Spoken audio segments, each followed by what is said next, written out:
पर भी आपका रुख कर रहे हैं। बांग्लादेश में कल शाम ढाका के सबसे व्यस्त बाजार में हुए बम धमाके में एक शख्स की मौत हो गई। खबरों के मुताबिक भीड़भाड़ को टारगेट करते हुए ये बम फ्लाईओवर से फेंका गया था। ये इलाका जमात-ए-इस्लामी का गढ़ बताया जाता है।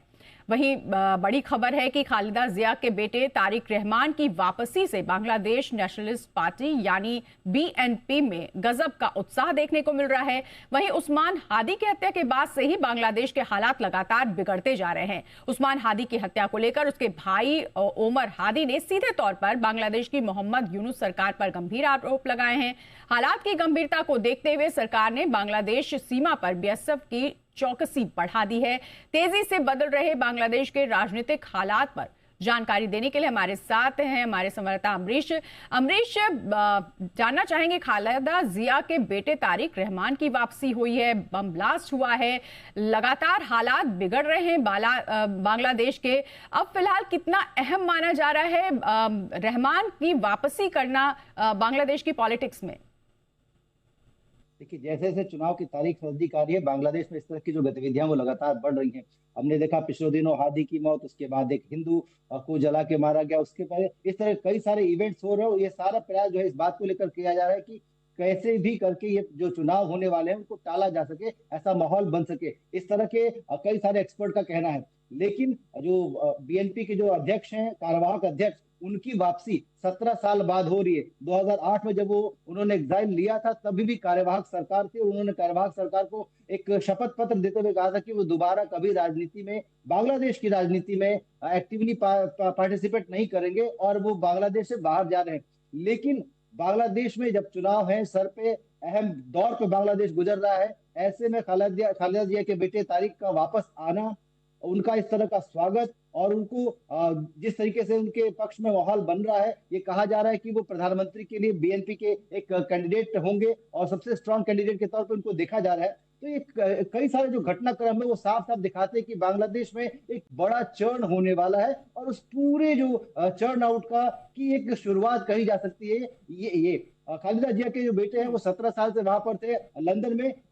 वहां से उन्होंने पार्टी को संभाला था।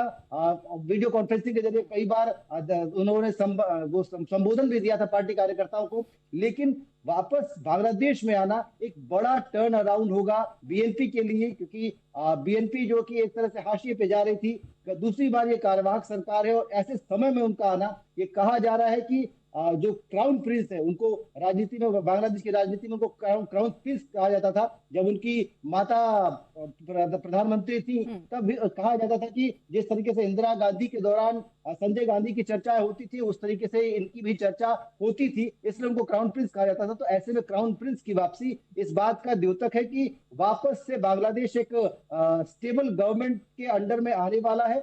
साथ साथ जो बांग्लादेश की राजनीति है उसमें एक बड़ा परिवर्तन देखने को मिल सकता है।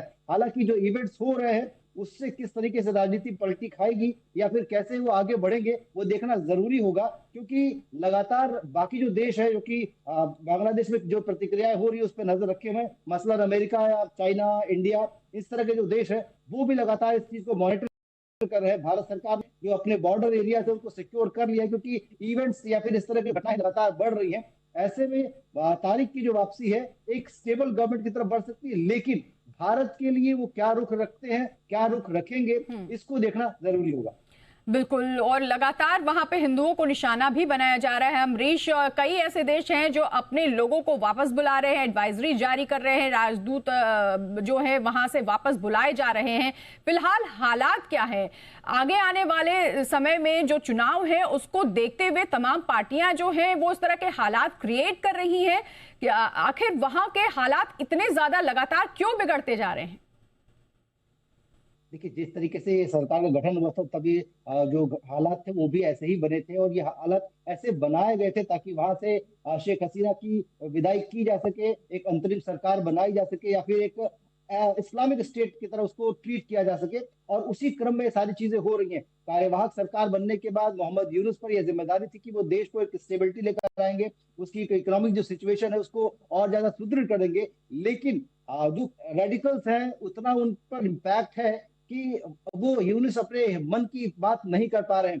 कुछ एक्सपर्ट का तो ये भी कहना है कि पावर आने के बाद यूनुस नहीं चाहते कि वो पावर उनके पास से वापस जाए, लिहाजा इलेक्शंस को टालने के लिए और इस तरह के रेडिकल्स के साथ इस तरह की चीजें जो है वो स्टेट स्पॉन्सर्ड कही जा सकती हैं, क्योंकि अचानक से इस तरह की चीजों का बढ़ जाना, तारीखों के नजदीक आने के साथ जी साथ इस तरह की चीजों का बढ़ना, ये साफ है कि वहां पे जो स्थितियां हैं वो अचानक खराब नहीं हुई है, वो धीरे धीरे खराब की जा रही हैं। जहां जी तक आपने बाकी देशों की बात की, तो सभी देशों ने अपने जो नागरिक जो कि बांग्लादेश में रह रहे हैं उनको एडवाइजरी जारी की है। उनको कहा गया है कि भीड़ भाड़ वाले इलाके या फिर इस तरह के इलाके जो कि पहले से चिन्हित है कि वो कंसर्न इलाके हैं, वहां पर जाने की जरूरत नहीं है। अगर बहुत जरूरी हो तो अपने दूतावास से संपर्क करें। दूतावास के जो लोग हैं उनको भी कहा गया है कि जितनी कम से कम संख्या वहां रख सकते हैं वो रखें। इसके अलावा भारत की अगर बात करें तो भारत ने उनके जो राजदूत थे उनको तलब भी किया है, उनसे स्थिति के बारे में जाना है, अपने लोगों की सुरक्षा जी को के लिए गारंटी भी मांगी है। साथ साथ जितने भी वीजा सेंटर्स हैं भारत और